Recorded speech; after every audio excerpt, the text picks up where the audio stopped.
okay, we cheer him up. So, I think we have to do something to cheer him up. Yeah, I guess you're right, Tails. Maybe we should cheer him up.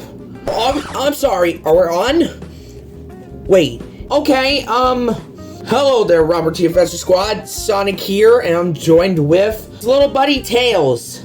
Hello. His day is not going too well today, so hopefully, maybe we could do something to cheer him up. Maybe we could do a reaction. No, we're saving that for future plans, little buddy. We had to take a break a little bit from the smiling critter, so yeah. How about another creepypasta reading, Sonic? Another creepypasta reading? Yeah, we haven't done that in quite a while now. Wait, are you actually serious? Like, what is the previous creepypasta video on? Like, you know what I mean, right? Wait, did we actually read a creepypasta story? Like, hold on.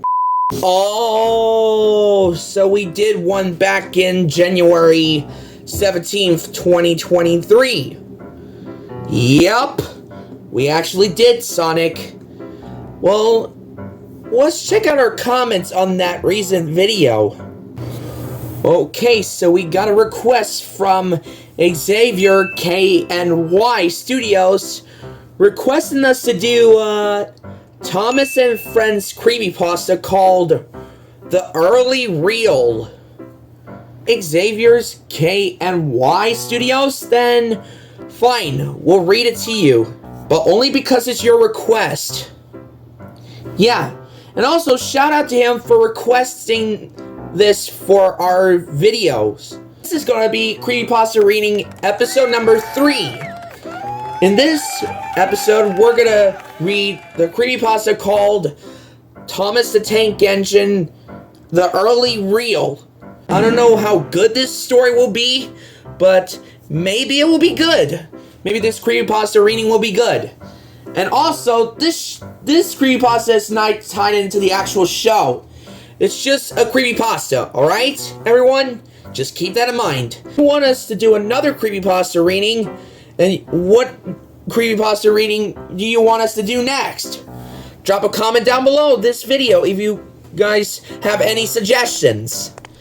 You're right, little buddy. And also, according to YouTube Studios, we were looking on the YouTube Studio page in our audience saying that this amount of percentage of our viewers that are watching our videos have not actually subscribed yet. So, what are you all doing? You're missing out on our beautiful content that we do. And also, this creepypasta reading will be amazing, I think. So if you guys enjoyed this and want to see more creepypasta readings on the channel, hit the like button on this video, hit the subscribe button if you're new, and have your notifications turned on for our future uploads. Alrighty everyone, so fasten your seatbelts because we're about to read Thomas the Tank Engine creepypasta entitled The Early Real. So we're gonna start with the prologue first, and then we're gonna scroll down and do the video. And I don't know if we got time for the afterwards as well. Are you ready to read this? Yep, we are ready to listen. Me too, Sonic. I'm ready. Let's begin with Thomas the Tank Engine and Friends, The Early Real creepypasta. And we're gonna start off with the prologue. Alright, here goes nothing. Hopefully my voice can handle it. Several years ago, I brought and received a lot of early Thomas and Friends videos and the like from an eBay server.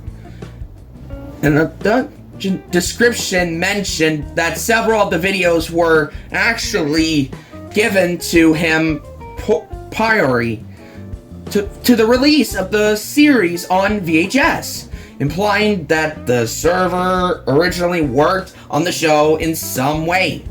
Some of the early tapes he sent me were relatively good condition, considering they are almost 30 years old, and some are a little worse for wear, with the missing box labels, etc. Some of the tapes have the original labels different and have crucially written replacement labels stuck to them.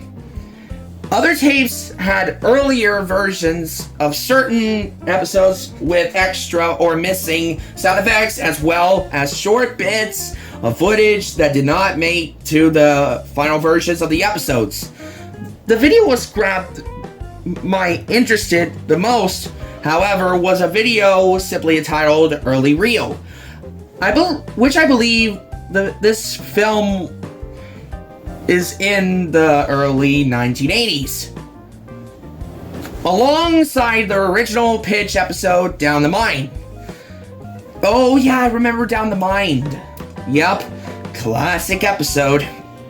Anyways, now Down the Mine was pitched to ITV before filming on the series properly began. Once it was greenlit, Series 1 of Thomas and Friends was produced, and Down the Mine was reshot to become the show's 25th episode, meaning that this video could not have been Britt Crow's pitch on the ITV network to get Thomas greenlit. Okay, nice prologue. Alright, the video. Encouraging, I played the video before any of the others I received in the job lot. The video starts with a date displaying in the bottom right down hand corner. Oh my gosh, my tongue twisters. It only appeared for a few seconds. And it says 5/6/1981, which would mean the 5th of June 1981. Also, this was recorded in June 1981. According to the most sources, 1981 was the year filming began on the show. After this, the title card appears, as this one is of the latest, if not the latest, Thomas videos would be completed. It makes sense that the familiar theme tuned along with the famous scenes of Thomas bypassing the windmill and stopping at virtual station is absent. Instead, a relevantly plain title card is used, simply displaying the classic Thomas and Friends symbol shown at the end of all Series 1 and 2 episodes of Thomas and Friends. After a few seconds, it fades to black. Ringo starts, and it's not present as the narrator. There is no narrator. The video contains no speech, merely sound effects, making it all the more unnerving. Oh my gosh, this is gonna get spicy. Alrighty, the episode starts with Camp 4 Station being completed, mobbed. Oh, with trains populating virtual every platform. As only 7 engines were featured in this first season, it's most likely that one of 2 unmodded Marquin engines were pulling some of the trains. A good train, a truck full of stone, is present in the good platforms, which is the platform closest to the viewer. The camera zooms in to look more closely at the good train, and we went the Thomas back down on the train. Thomas model looks off in this early reel. It is probably the same model as the one used in the Down Mine pitch, which is visible in the single scene in the broadcast version. Thomas' side rods are chuckler than the TV series model. His wheels are also slightly smaller and his running plate is lower. Obscuring part of his wheels. The thing I found creepy is that the engine's eyes don't move in this one. They're painted on very much like the troublesome trucks and characters of Terrence and Corley. So Thomas was, with his lifeless eyes, pulls out of the station and onward to open line. The puffing noise is this video is more realistic, as if recorded from real locomotives. Okay, so this is about to get a little bit crazy. Nothing bad is happening yet, except for the eyes. Anyways, further down the line, Thomas passed Percy again. His model is noticeably different to his model in the show itself. His tanks are less rounded, and his whole look has a more industrial feel about it. Similar to how he looks in some of the later Railway series books. As the two engines pass each other, their whistles sounding the same as they do in the show.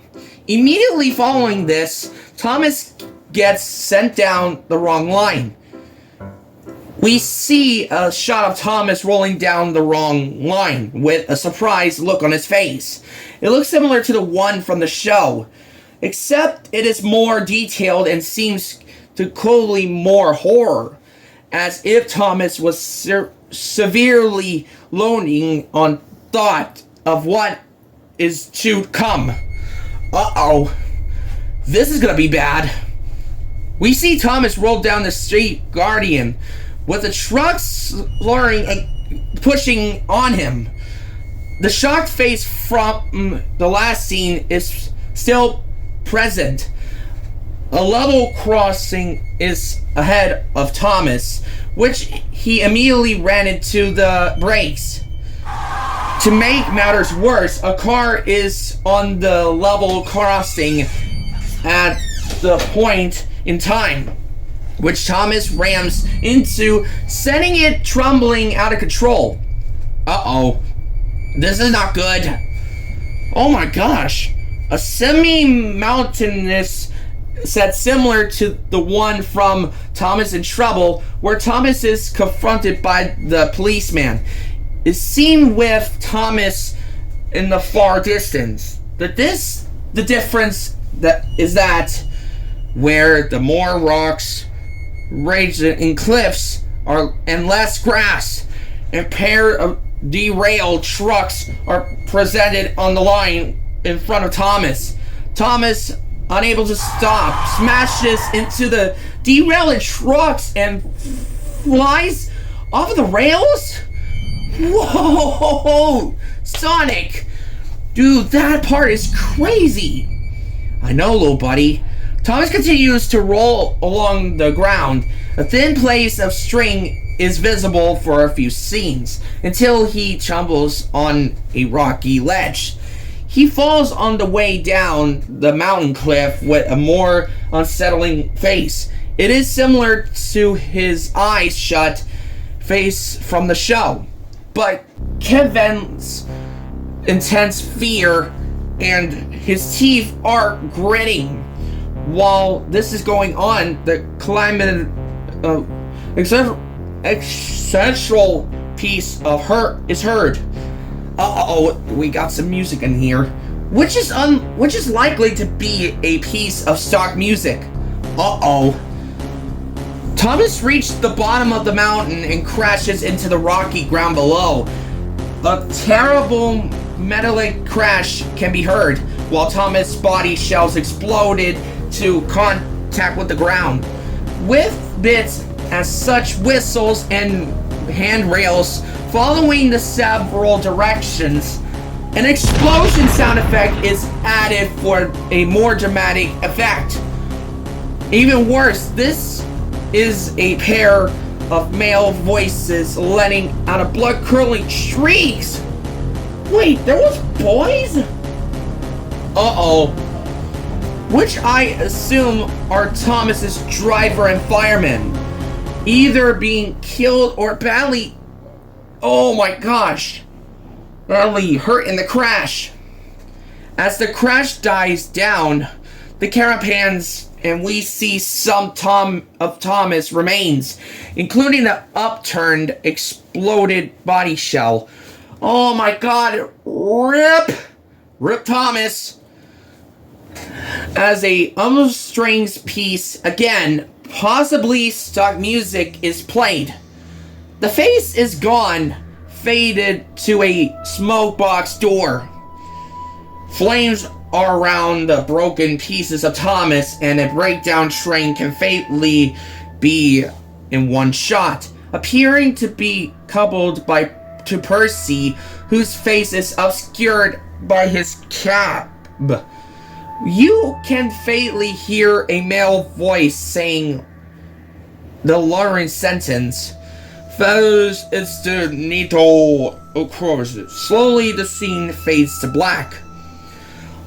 On the black background, some text in white reads, "There's nothing quite like it." Below the middle of the screen, a Rockwell in this railway series, "There's Nothing Quite Like It," was the metro of the Northwestern Railway.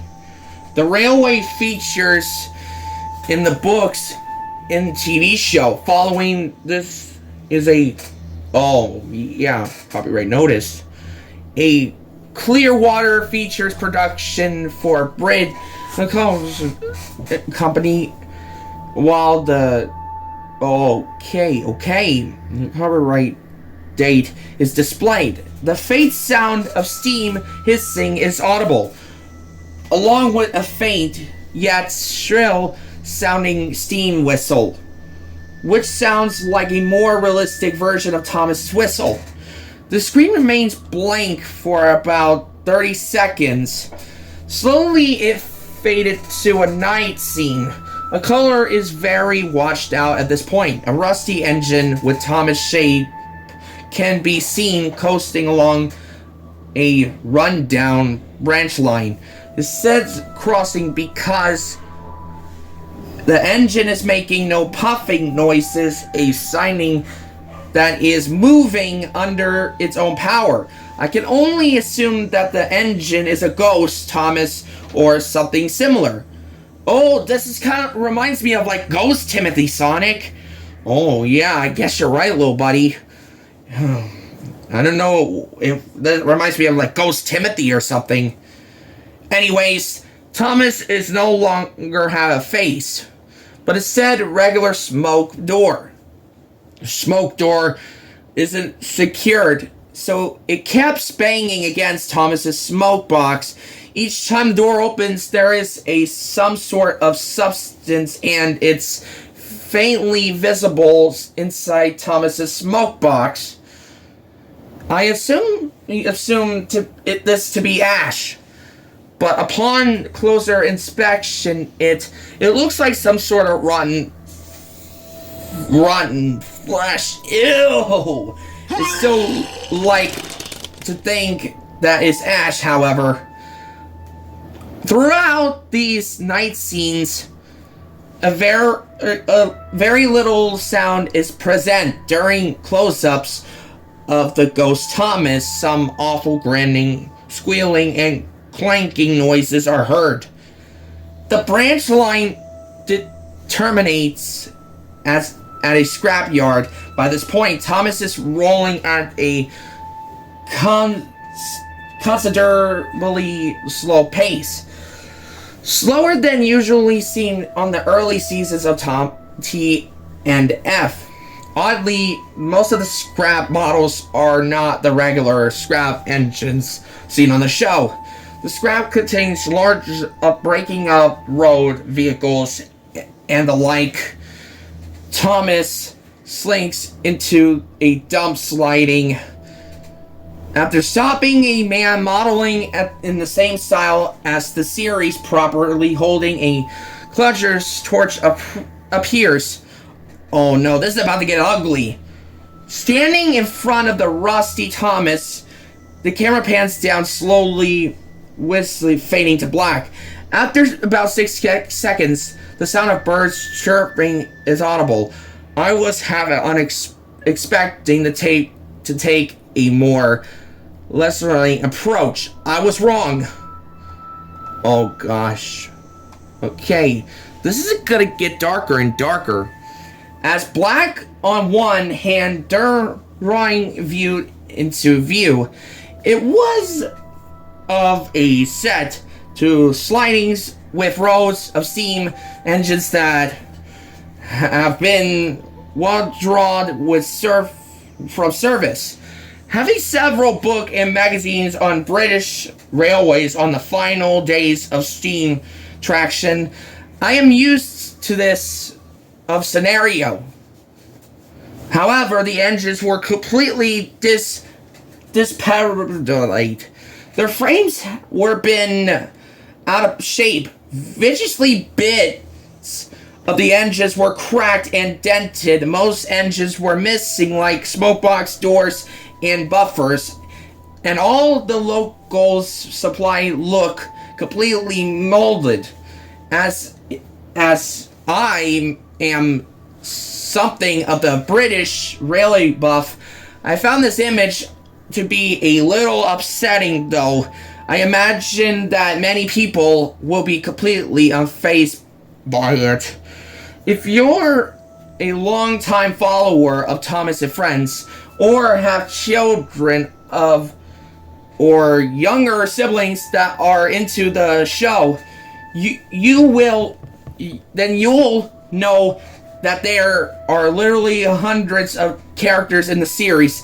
Even more of you count things such as the original Railway series books and magazines. This picture did not have hundreds of engines, but the choice of engines were interesting to say at the least. All of them represented real engines classes, some of which formed the basis of characters that weren't created yet. For example, there was a North Staffordshire battery electric locomotive. Very little known until 2012 when it was brought out of obscurity. By serving as the basics of the character Starford, even more blizzardy, it was the inclusion of two Manning L-class tank engines. Any fans of the series will know that both Billy and Charlie are based off these engine class. Other engines were not used in the basics for any Thomas character. For example, the Lon Charlie and Surrey Railway Class 79. This engine class normally spots a Westinghouse pump, as seen in the lane image. The drawing showed the pump to be missing. However, it showed not been torched off, but rather it appeared to have a wrenched off, leaving a gaping hole in the smoke box. There were similar holes in engine's boiler, and in the middle of the picture was Thomas himself, barely recognizable. His smoke box door has been broken right off, as have most of the cab and essential parts.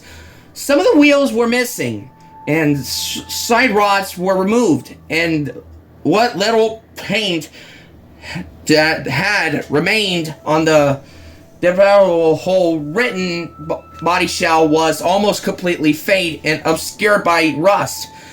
As for sound, the chirping birds played all through the showing of the drawing, but about 27 seconds in total, along with the unmistakable sound of a Black 5 whistling. A whistle was long and drawn out. Lastly, for the whole showing of the image, and still trailing after the image had faded to black, it seemed that the recording was from an engine that had been taken out from service and was being drained from steam, ready to be broken up. This made the image the more unsettling part away through, the whistle almost seems to begin to sound pained. Oh my gosh. This is a dark turn, I could tell. We only got 2 more paragraphs to go. Alrighty. I've always seemed somewhat unnerved by static contains or images, especially if they're not accompanied, I don't know how to pronounce that, by any text or music. I never liked static TV attempts used in stifling the death of a Laurel family member. For example, that was no exception. The imagery and the sound effects didn't help matters either. After a while, the whistles began to get a bit staticky. The image shows again for a split second, but now with a black on red color scheme. It's not blood red or anything, rather a perfect red you expected to see as a default red or old editings of Microsoft Paint. The red quickly fades to a more brownish yellowish hue before fading away completely. Okay, so I don't know if we're gonna do the afterwards though. Maybe we'll save it soon. Okay. I don't know. Well, we gotta do as best we can, little buddy. Alrighty. Afterwards. Unfortunately, since the tape has been worn out of the point where no clear image can be made out anymore. My original theory regarding early reel was that it was not meant as a pitch, but it was a test episode written and, of course, directed by David Milton to see how much action and, violence would work in a Thomas episode. Note that the show's 5th season contained more action and crashes.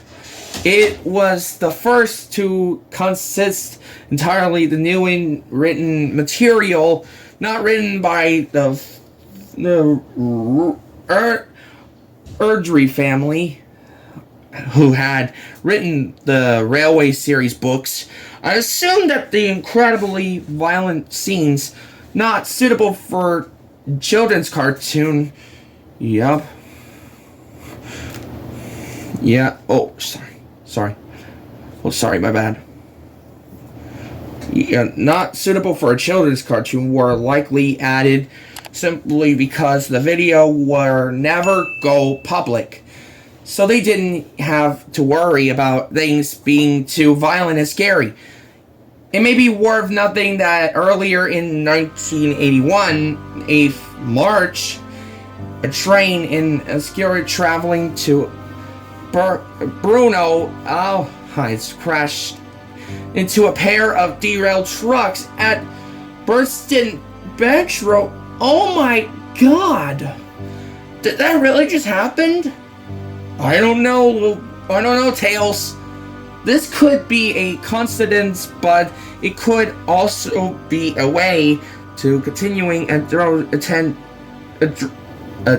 traditions of basing the accidents in the series off of real life events. Parallel to the tape is wearing out the eye contact. Brett Uncle David Milton, having passed away several years back, she was curious as to how I gotten hold of the DVD, as if had been missing for about 30 years. She confirmed to me that David Milton did not have any input in the film, but it was written by a caretaker at Carewater, whose name had escaped her. But she believed that his surname was Richmond. This employee had a grudge for Dave and Milton ever since they were twins. But the even behind this has not been confirmed. Some believe that during education he felt that Milton was finding his ways to make him fall to his course, inspiring him of the future. It's not known how this may have been done, though. Milton was a distant relative of the head of one of exam boards at the time. Richmond was certain that Milton had a hand in making him fall. A sort of revenge on him blend between Richmond created this short film in the instant passing it off as Milton's work in the attempt but to give Milton slack as it means of revenge. I told her that I had received the film in a job lot of old rare Thomas VHS tapes, in some of which were dated prior to the show's launch in 1984. It turned out that the eBay server was called Richard Almond. Britt was uncertain whether this is this Richmond fellow, but told me to contact her if I found any more news. Oh my gosh. I watched the film one last time for clues. I was actually surprised to see that there were some secrets that I have not seen before. Secrets? What kind of secrets? At the big engine, there were advertising posters for Richmond cigarette. Oh no. I was concerned whether or not this is a coincidence, or decided to contact Ben Alscroft once I watched the whole video again. I got to the scene where Thomas couples up to the trucks. On closer inspection, I could make out markings on the truck closely to Thomas. Uh-oh.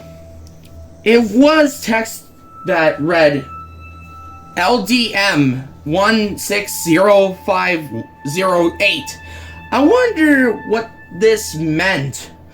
So I did some research only to realize that David Milton passed away on the 16th May 2008. Press F to pay respects for him in the comments section, everyone. I wonder what the LDM would have stand for before I realized that the DM would be David Milton, and due to the date of his death written on the truck, though the L would the L would have probably stood for late. The following truck had a written, more interesting message on it. 100794 was the number written on it, which happens to be my birth date. Another number combination was written on the same truck. No! B23S3. I was internally puzzled before realizing that book 23, story 3 of the Railways series is called Escape. Oh no! The climate crash near the end of the film was likely to be where secrets lie. I paused the tape and events frame by frame. For a split second, I saw a frame with the black background and nothing but a date. It's a plane saying Sans Sheriff Font. It said 4.1.2033. Several seconds in the film later was another freeze frame saying Doom is available. I couldn't find anything more. I was interested with what I had. I tried to contact Bill Alcroft only to find that she stopped using an old email and had begun using a new one, which I was unable to find, and no one else I asked knew what it was either. My theory is the sum of the film by Milton. I believe that the original hypothesis would be been as follows. Thomas backs down on the goods train. He takes the train down the line before realizing that he has been switched with the wrong truck. Then he crashed but survives on one piece. Percy then arrives with the breakdown train to lift him onto the rails. The Richmond followed probably at the bits afterwards, such as the written on the truck, which I imagined was a reshot scene because convincing enough effects weren't easy to come by in the early 80s. The screams of Thomas' crew and the destroyed Thomas, as well as everything I played after the copyright notice, are obviously reasons. The things are practically mean for the phrases "nothing is quite like it." The original motto of the NWR in the RS books is in London. It is possible that if there's nothing quite like it is a proposed or catchphrase for the TV series. Sounds better than confusing and delay, or confusion and delay at any rate. The way scrap engines are used in this film interested to me. Many times in the series we have seen the engines going through scrapyards, even encountering scrap locals looking just like themselves, but the characters look as cheery as ever. I don't probably believe that was said in the tape is going to happen, but hey, if I go down on the January 4th, 2033, then I will take back what I said. Wow! Wow, Sonic! That was a good creepypasta! I know, little buddy. That is crazy. Shout out to you, Xavier Key NY Studios. Hopefully you are happy now since we read the entire thing to you. Since you requested it, here you go. The whole story is now read, so hopefully you all are happy now because we read the Thomas the Tank Engine creepypasta, the early reel. What do you think about that story, Sonic? My opinion is that the creepypasta story is not that bad, to say at least. So I give this creepypasta score about a 8.5. Not bad, Sonic, not bad. And what do you think about this story, little buddy? Well, judging by the long story, this story was kind of long, to say at least. But it was worth it at the end, so I give this like a 7.5 out of 10. Not bad, Tails, not bad. Okay, so hopefully Xavier's KNY Studios, if we know how to pronounce that correctly, you requested us to do it in a cool and good, not bad story. Thomas the Tank Engine Creepypasta early reel, it's not that bad, dude. Not that bad. Alrighty, so thank you guys so much for listening to the Thomas the Tank Engine Creepypasta, the early reel with us. It was so much fun for this episode. And I'm glad to do this thing again after like a whole year. Right, Tails? Yeah, Sonic. After almost 2 years. Alrighty guys, so thank you guys so much for watching the Creepypasta Horror Reading, number 3. Thomas the Tank Engine Creepypasta Early Reel. If you guys want us to do more Creepypasta readings, let us know in the comments. And what is your suggestions on what Creepypasta story you want us to read next? Let us know in the comments down below. And also, and if you haven't already, be sure to hit that like button if you like this, and hit the subscribe button if you do. Turn your bell notifications on for our future uploads soon. And don't worry, we got something planned for all of you soon. Alright, we'll see you all next time. Bye-bye, everyone. We'll see you in the next video. Out.